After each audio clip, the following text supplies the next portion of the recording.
Good morning. Welcome back to Bookeemonsters. My name is PK. It is Monday again. It is Monday, April the 20th. We're here to look at the new releases in Cozy Mysteries being published this week. Hope you had a good weekend. Mine was okay. Yeah, nothing to report other than the usual reminders. We do morning shows every Monday, Wednesday, and Friday, and we do reading sprints or productivity sprints, whatever you want to call them, on Tuesday and Thursday evenings and Saturday afternoons. Let's jump in.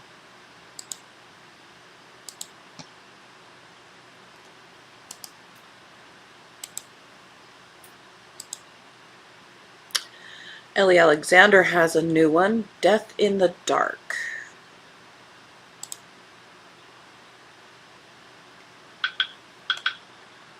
Second in a novel detectives mystery. I didn't check if this is a reprint. When beloved local teacher and track coach Josh Bynum stumbles into the secret bookcase distressed and with no memory of the previous night, Annie and Fletcher's instincts tell them something doesn't add up. As the duo delve deeper into the tight-knit world of high school athletics, they uncover a web of secrets. Between ambitious parents, suspicious fundraising activities, and a star athlete with a lot to lose, everyone has something to hide. Annie and Fletcher will need all their investigative skills and the support of their Redwood Grove friends if they're to solve this mystery. Has Josh been set up? And what if there's a clever killer somewhere in their beloved hometown who might decide to target them next? I think that's kind of a pretty cover, and I forgot to click on it, so I'll give it its moment while I get in the groove. No, not drinking coffee. Gave up coffee. Lucy Connolly has a new one.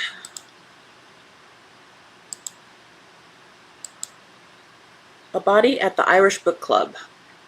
6th in the Mercy McCarthy mysteries. This is her Irish series. She has Scottish, Irish, and Welsh. Mercy McCarthy is delighted to see old neighbors and new friends come to the bookstore to support her sister's autumn book club, but as Mercy closes the chapter on the evening, she stumbles across local grandmother Eva, lifelessly slumped in a squashy armchair at the back of the store. She recognizes Eva as one of the festival's main organizers, and though she looks to be at peace, the plot thickens when Mercy notices a suspicious mark on her neck. She knows this was no accident. With so many people in the store that night, any one of them could be the killer. Just as Mercy reads a suspicious-sounding entry for the festival's fiction writing contest, another body turns up on the beach. Is someone in Shamrock Cove dying for a bestseller? It's up to Mercy and her crime-solving canine companion Mr. Poe to sniff out the suspects before another victim is taken. Could the murderer be the garden center owner who dabbles in chemistry, Eva's ne'er-do-well grandson-in-law, or the local busybody who has an opinion about everybody? Marcy has to hit the books and the streets of Shamrock Cove to solve the mystery before the killer has the last word. I finally did read the first in that series. I really liked it. I'm going to definitely put that in a heavier rotation.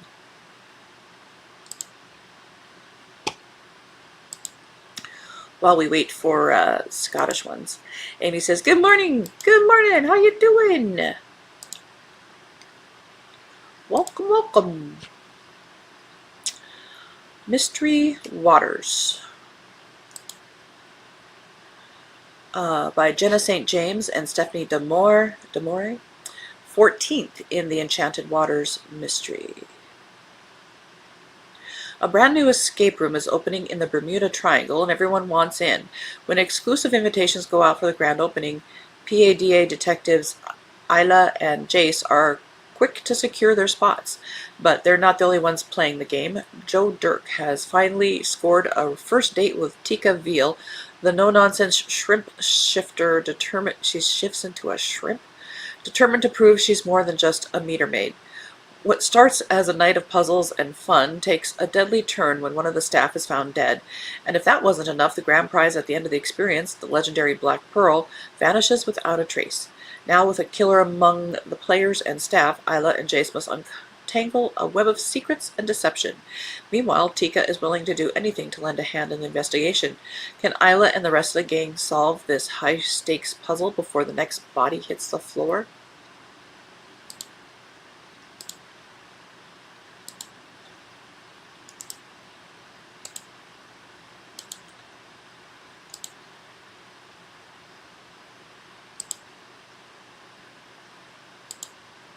Doing good. Good to hear. You had a good Sunday?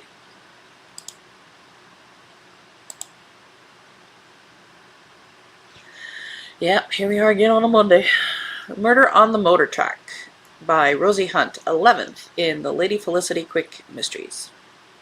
England, 1923. Celebrated sleuth Lady Felicity Quick has never shied away from scandal, but becoming a racing driver? That's bold even for her. With her wedding fast approaching, Felicity should be choosing flowers, not testing her nerves on hairpin bends. But a bereaved brother's plea for justice summons her to the notorious Torvale circuit. I hope it's said exactly as it's written here. There, former flying aces risked their lives at every turn, their wartime loyalty twisted into rivalry. Someone sabotaged the last fatal crash, and as the racers strive for the trophy, the killer is poised to strike again. To unmask the murderer, Felicity must go undercover with her steadfast fiancé, Mr. Alexander Cooper, as her only ally, but finding the murderer won't be easy when everyone has motive, means, and a 90-mile-per-hour alibi. Can Felicity unmask the killer before the championship race, or will a wrong turn send her off the track permanently? End of that road. My brain is still back on the shrimp shifter. Author just spin a wheel and came up. Oh, okay, well, I'll go with it. Weird.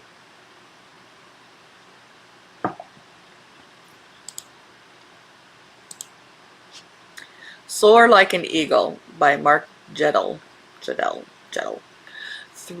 Third in the Redwoods Country Mysteries. Andy surely won't admit he likes it here, but in the years since his wife's passing, the copy editor turned reluctant hotelier has begun to appreciate small-town life amongst the towering redwoods. Oh, God, wouldn't that be wonderful? And his quick eye for detail has him suspecting foul play when the local busybody is found belly up in the community pool. With his sleuthing skills unaffected by a recent hiking injury, Andy ignores the police chief's cautions and dives into an off-the-books investigation. But though his snarky sidekick and pocket-sized poodle help chase down leads, all his Poirot-inspired maneuvers aren't getting him any closer to closing the case. Can he pull off an impossible solve, or will the lack of evidence drive Andy off the deep end?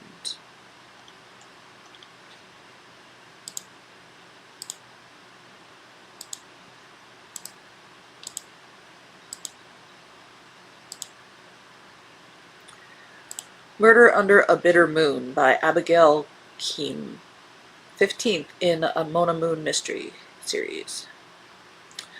Mona Moon adores Kentucky Derby Week, enjoying all the festivities. She is hosting a ladies' tea and a Derby breakfast herself. The celebration at Moon Manor will include her former professor and mentor, Dr. Beryl Ferris. Mona is delighted to have an old friend visit, but is concerned when Dr. Ferris confesses that someone has been threatening her. Worried, Mona assigns Pinkertons to protect the professor. The night before the Kentucky Derby race, Mona is preparing to attend Ed Bradley's famous Derby ball. The entire Mooncrest farm is aflutter with excitement and gaiety for the upcoming event. Celebrities, politicians, and prominent citizens will be enjoying shrimp grits, burgoo, cornbread, country ham, and mint juleps while dishing the latest gossip at this yearly event. Mona's anticipation is dashed when she discovers Dr. Ferris is missing, and Mona fears the worst.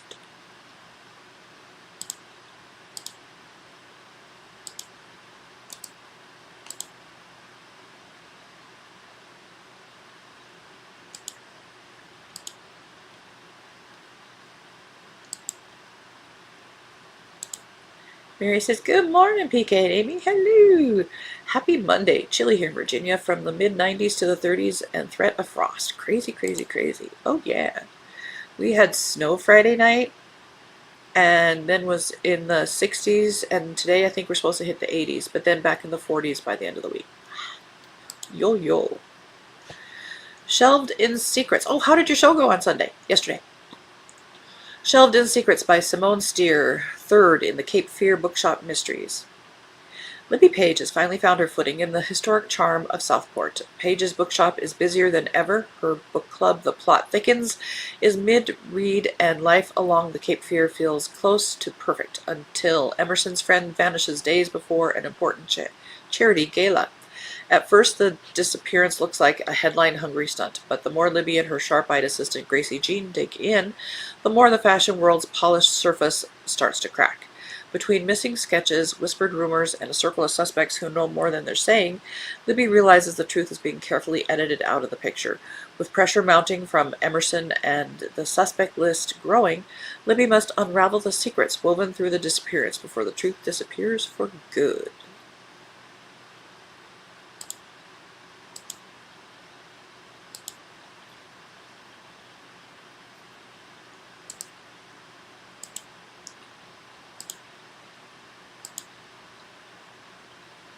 Ghosts of Autumn by Donna Clancy. 6th in the Shipwreck Cafe Mysteries. Summer is coming to a close. An early, powerful nor'easter has hit Anchor Point. The extreme high tides have uncovered the bones of a long-hidden ship on Jay's private section of the beach. Keeping the ship's existence a secret until the brothers can decide what to do with it proves harder than it sounds. Collectors want a piece of the bones, and treasure hunters want to dig up the area looking for any valuables that might have washed ashore with the ship.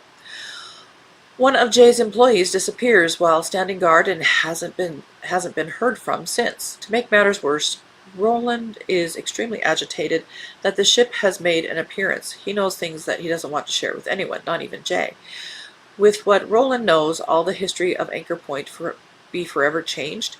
Will Roland finally trust someone with his secrets, or will the ship's bones and its hidden stories return to the mercy of the ocean for another 100 years? End of that row.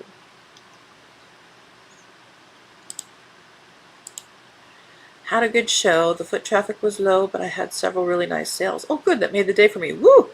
3 big necklaces sold. Any to see them go since they were my favorite, but it's okay. Oh, that's good to hear. I know.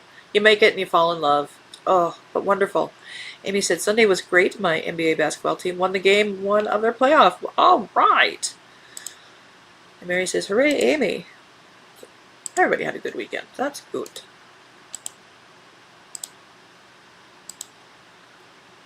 Crumbs and Consequences. Ooh, this is a short little.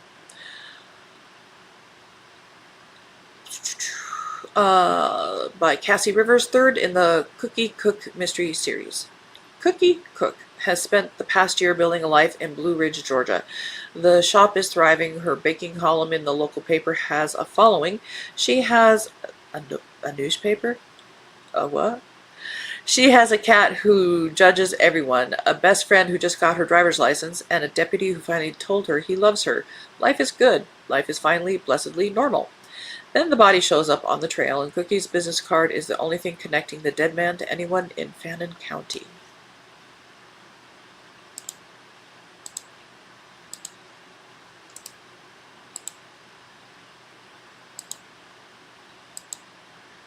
Pineapple Park. 27th in the Pineapple Port Mysteries by Amy Van Sant. And it says every one of these can be read standalone, so you can hop in anywhere. A visit to the local park turns murderous for Charlotte and the Pineapple Port crew when one of their dogs discovers human teeth scattered on a walking trail, leading them to a body left in a freshly dug makeshift grave. It seems someone might be killing off the park's original board members, but why? Is it Wandering Wayne who thinks the park is his own personal backyard? Is it Ranger Rick so quick to put a bid on the distressed property? Or is it the spoiled rich kid who inherited the place? When the bodies start piling up, Charlotte and Declan know they need to solve the mystery fast.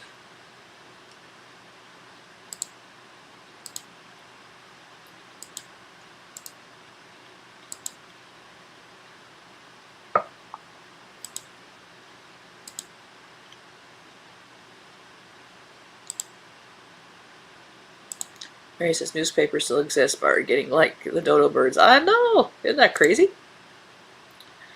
Amy says, this is great about your show, Mary. Yeah! Mary says, thanks, Amy. It was the first one I've done this year, so a nice start to it. Absolutely. Is a sign. Is a sign for upcoming things. Amy says, yes, I think everything is going digital. Yeah. Costs. Billings, where I live, is the biggest city in Montana. And our newspaper production moved to a town 150 miles away because it couldn't sustain. Bizarre. The Violet Vengeance by Vivian Law, 7th in the Greenhaven Cozy Mystery. When best-selling author Maxwell Trent collapses during a packed signing at Greenfield Books, everyone blames his notorious allergies. Botanist Amelia Montgomery knows better. The reaction was too fast, too violent, and far too precise to be accidental. As Amelia and her partner Ethan Reynolds dig into the scene, a rare violet extract points to something far more dangerous than a single act of sabotage. Maxwell's final manuscript wasn't just controversial, it exposed a hidden network trafficking engineered plant hybrids backed by people with the power to erase anyone who gets too close. The deeper Amelia digs, the clearer the truth becomes. This wasn't a simple murder. It was a collision of ambition, fear, and carefully hidden motives. And someone is still watching, making sure the wrong secrets stay buried. Would that be the right secrets? All secrets. Is there a right and wrong to it?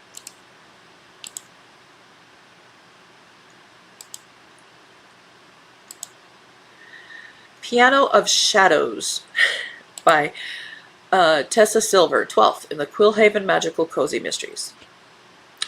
Former concert pianist Melody Sinclair didn't come to the magical town of Quillhaven merely to teach piano, she came to heal. With a career-ending wrist injury and a music shop on the edge of Starfall Lake, she's built a quiet life where no one expects anything from her, until a vintage Wurlitzer piano appears on her porch overnight and everything changes. No tire tracks, no sender, just a card that reads, "For music lessons." Leo and Luna, Quillhaven's ageless Siamese cats, are convinced the instrument holds old magic and dangerous secrets. What's worse, the piano won't play for anyone, not even Melody, until grieving widower Sam Foster walks in with his 9-year-old daughter who has a gift for sensing things others can't. As Melody and Sam try to untangle the mystery of the silent piano, she discovers a decades-old wrong that still haunts Quillhaven, and finds that healing, like music, sometimes requires a little magic and a whole lot of community. End of that road.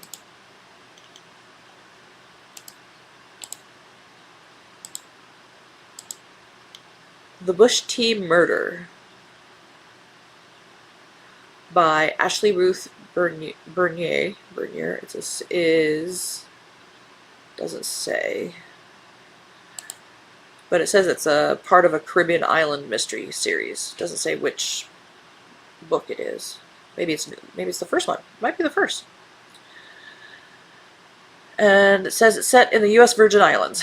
Food journalist Naomi Sinclair doesn't expect to side a murder with her passion fruit juice, but when her return to St. Thomas heralds a series of troubling cases ranging from petty theft to cold-blooded murder that threaten her tight-knit community, that is exactly the kind of unsavory treat she must sink her teeth into. Luckily for her neighbors, Naomi is adept at solving puzzles as rolling Johnny Cake dough, a good thing since her island community, though small, keeps serving up plenty of trouble. With the help of her friends and her crush Mateo, Naomi must navigate the tumultuous turquoise waters of life in the Caribbean, all as her beloved father battles an illness that keeps tugging her back to her island amid her rising career stateside. It says it's rich with mouth-watering recipes.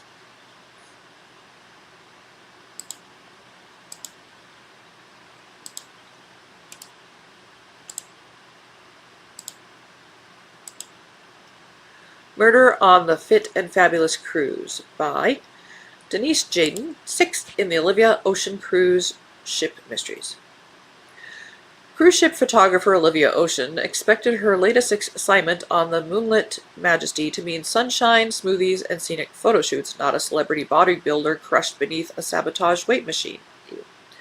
When Gage, the granite ganger after-hours workout turns fatal, Olivia and her clever rescue cat Pickle are pulled into another high seas mystery. Security manager Miles Blackwell is as steady and sharp as ever, though even he can't shake the feeling that something about this case doesn't add up. Was the trap set for the hot-headed fitness model? the wellness guru with a dangerous secret, or someone who was never meant to be near the gym at all. Meanwhile, Olivia's dear friend Eleanor, the ship's elderly librarian, is attacked on shore in Europe while researching rare book forgeries. Miles and Olivia race to find her, even though they have reason to believe the killer on board may strike again. With tensions rising, secrets surfacing, and another accident looming, Olivia must rely on her camera, her instincts, and one clever cat to expose a killer before the cruise loses another passenger. And then blurbage. Careful, she's armed with a cat.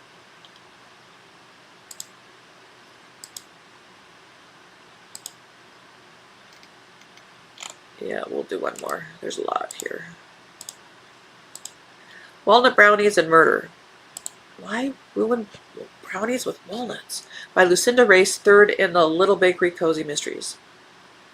Former FBI analyst turned baker Temperance Matthews is finally settling in her brand new kitchen in Oak Hollow. With her best friend Josie by her side, her loyal dachshund Hank underfoot, and a fresh batch of Aunt Lottie's famous walnut brownies in the oven, life is starting to feel sweet again. But when an extravagant engagement party at the Oak Hollow Hideaway Inn ends in murder, Temperance once again finds herself balancing brownie trays and police tape.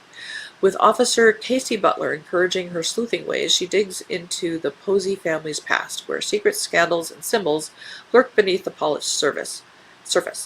Can Temperance serve us justice before another life is lost, or will her second chance at happiness crumble under the weight of a killer's schemes? And we will stop there because the bell is about to ring. Everybody remember, we parked at the brownies, as one should. Everything is going digital. Mary says, actually digital makes sense for newspapers, less physical resources expended, and the ability to update stories as needed. But I do miss a good cup of coffee and opening the morning paper. Yeah, my mom, I bring her a newspaper every Sunday when I visit her. Amy says, yes, I totally agree, Mary. Because there's still a generation out there that is not comfortable using digital things. But my mom will be 90 in June, so she's definitely not a technological. She does use my Kindle, but she struggles. All right, thank you for watching. Appreciate it. On Wednesday, we'll look at the mysteries and thrillers, the darker side, the crime fiction and thrillers. And our next sprints are tomorrow night, Tuesday night at 8 p.m. Eastern. Amy says, yes, I totally agree, Mary.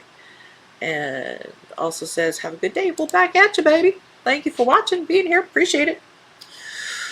Everybody, please have a good Monday. Be safe. Be warm or cool, whatever your weather wonkiness is doing. Read good books. And as the banner says here, don't be a bookworm, be a bookie monster. Nom nom nom. Have a good day and God bless.